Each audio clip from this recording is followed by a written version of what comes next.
Welcome back to News Talk. We are continuing our conversation right now with Michael Lavers of the Washington Blade. We're talking Cuba, and right now the president is sitting down with Cuban President Raul Castro. A very historic moment, actually. So, Michael, you know, the country of Cuba and our country, we have had sort of a very difficult and complicated relationship over the past, 56 years since this trade embargo went into effect. How will President Obama push for the opening up of trade in that country? I think it's in Cuba's best interest. You know, the economy has suffered for so long, especially with the collapse of the Soviet Union back in 1991. Things have been really, really difficult for the country, and especially the Cuban people, in terms of just meeting very basic needs. So I think there's incentive on both sides to allow Cuba to open up. Not only does it present U.S. businesses with new opportunities, whether that's in tourism, whether that's in manufacturing, or a whole host of other things, but it gives the Cuban government some much-needed capital that it sorely needs. So it'd be very interesting to see what sorts of announcements, if any, do come out of these talks in the next day and a half. And as you said, that after they meet today, they're going to be having a news conference later today. Right, so if there are any breakthroughs, we're going to hear about them later today. What do you think Mr. Obama's vision is moving forward? It's a multiple-fold question. I think on one hand, he certainly would like to see the country improve its human rights record, you know, allow Cubans to have basic freedoms, freedom of expression, access to internet. Certainly that's a real problem in Cuba, as I found out personally, just trying to file stories and trying to get access to information. It's a very, very basic infrastructure. How did you do that? You have to pay for it, first of all, so you actually have to buy these coupons at the state-run telecommunications stores that are across the country, and then you have to enter your code, and it only gives you an hour, and it can range anywhere from $5 to $10 for this hour. So if you're a Cuban making $20, $30, $40 a month on your state salary, it's quite difficult. Prohibitive. You would not be able to afford internet access. So that's one thing that has started to improve somewhat since the normalization was announced. There's these new internet hotspots, but again, you need money to access them, and that's kind of a way for the Cuban government to control access to it as well. So that's one challenge that needs to be addressed. And just, you know, as we talked about earlier, the business climate in Cuba with state-run, the state controls everything with a few exceptions, such as we said, you know, people can start renting out their houses and own property and things like that, but it's still a very state-run system, and it's very inefficient, and things just really aren't up to the quality that folks, say tourists from the U.S. would expect if they were to go down to Cuba. So there's a whole host of things that can be improved upon aside from those two specific examples. And if the U.S. were to give Cuba some cash to get started or start growing, would the U.S. want to dictate the direction that Cuba takes? That's some people might say yes, kind of the carrot and stick approach, that we'll give you this money if you say, you know, institute political reforms or stop arresting dissidents who decide to speak out against the government. So that dynamic is going to be quite complicated, I think, as we move forward. And, you know, there's certainly going to be a lot of folks who criticize the fact that there's any investment in Cuba with the situation with human rights and just everything that we've been seeing, you know, cracking down on dissidents and so forth. But a lot of folks, D.C. Mayor Muriel Bowser, for example, was just in Cuba a few weeks ago on a delegation with the Greater Washington Hispanic Chamber of Commerce, and you're seeing a lot more of those delegations head to Cuba looking for potential opportunities to invest, potential opportunities to promote businesses, not only here but in other parts of the country. But the basic situation on the ground in Cuba really does need to improve before you start to see real widespread investment, whether that's in business or, you know, capital flowing into the country. There just really needs to be a lot to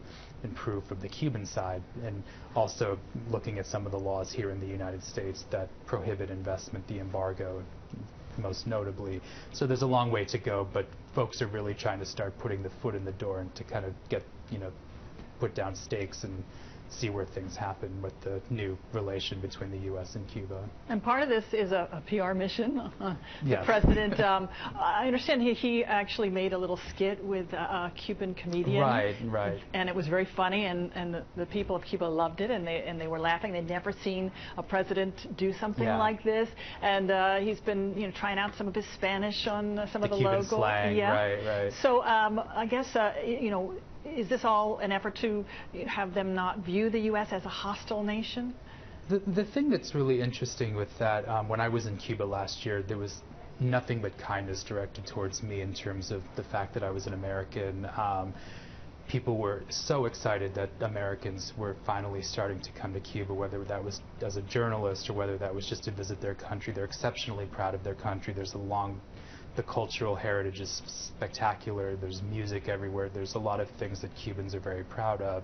And whatever anger they might have towards the United States, that's certainly not taken out against, just average Americans who are deciding to travel to Cuba. They might criticize, the imperial United States or the policies of the White House or certain politicians in Miami who speak out so strongly against any normalization of relations. But the Cuban people, from what I experienced, were nothing but receptive and nothing but kind and really welcome Americans in their country. So it's, they're happy, Americans are coming, but, they're unhappy with the policy. Policies, and right. And they see a line between the two. Sure, absolutely. So, we're talking about opening up the country to business opportunities, and we're seeing a flood of businesses wanting to get a piece of Cuba right now. Yeah. What are some of the obstacles that exist for companies moving in? As I said, just the basic infrastructure. Let's talk about the airport. Talk about the port. Getting supplies in. That port, I understand that a large cruise ship can't even moor itself there because the water's not deep enough. There's just no facilities to welcome these large cruise ships. The airport is in desperate need of upgrade. It's very basic at best. The facilities, which I saw myself when I was in Havana, there's just not much there to accommodate these crowds of people that are talking about going to Cuba. We were talking about Hasselvella, your former colleague, and I remember just watching one of his videos last night. He's in Cuba currently, He's in Cuba, right? covering the trip for his television station in Miami, and they were riding in one of these, what you would call like coco taxi. It's like literally looks like a coconut kind of a shell, and that's one, that highlights just the lack of infrastructure. It's basically a glorified motorbike, and that's how they were getting to the event that they were covering. So, and these are folks who were there to cover this visit. Just imagine, average tourists or just average people trying to get around. It's a really difficult situation, and that certainly needs to improve before you start seeing businesses such as those here that Muriel Bowser was talking about a few weeks ago when she was down there. But I would think that the jobs would be very welcome, and certainly at a higher wage rate than what they're earning currently. Yeah, and the tourism industry really does provide some opportunities for Cuban people, especially those who are able to work independently of the government. I know taxi drivers, for example, can make more in one day than they would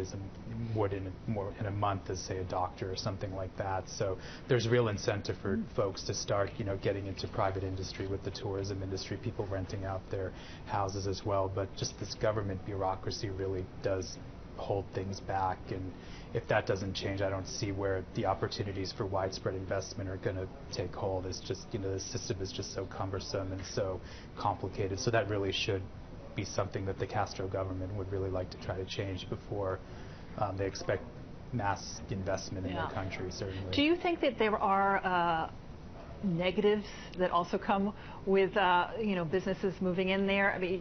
Would this be the end of the mom and pop, say, cafe down the street if we have Starbucks or Costco or a big box store moving in? Yeah, I hear a lot of talk among folks who've gone to Cuba. They like Cuba because it's not touched by the U.S. You don't see Starbucks in every corner. You don't see McDonald's, in every neighborhood.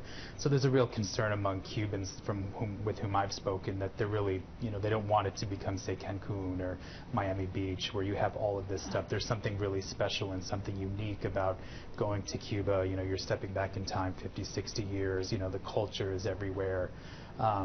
So they're concerned about that. But with that said, they really do welcome the chance for further economic opportunity and further ways for them to improve their livelihood, and working, say, in the tourism industry, renting out your house, or driving tourists around in a taxi, or giving folks tours of old Havana is kind of a way for them to do that. So they certainly would welcome that opportunity. But keeping Cuba why Cuba is such a unique and special place is also very important to them as well. Maintain the flavor, right? Absolutely, yes. People would love to see as they go down there. Michael Lavers with the Washington Blade, always fun to talk with you. Likewise. Lots of great information there. there, and stop by again as we continue to watch together changes that may be coming to Cuba. We're back with more News Talk right after this.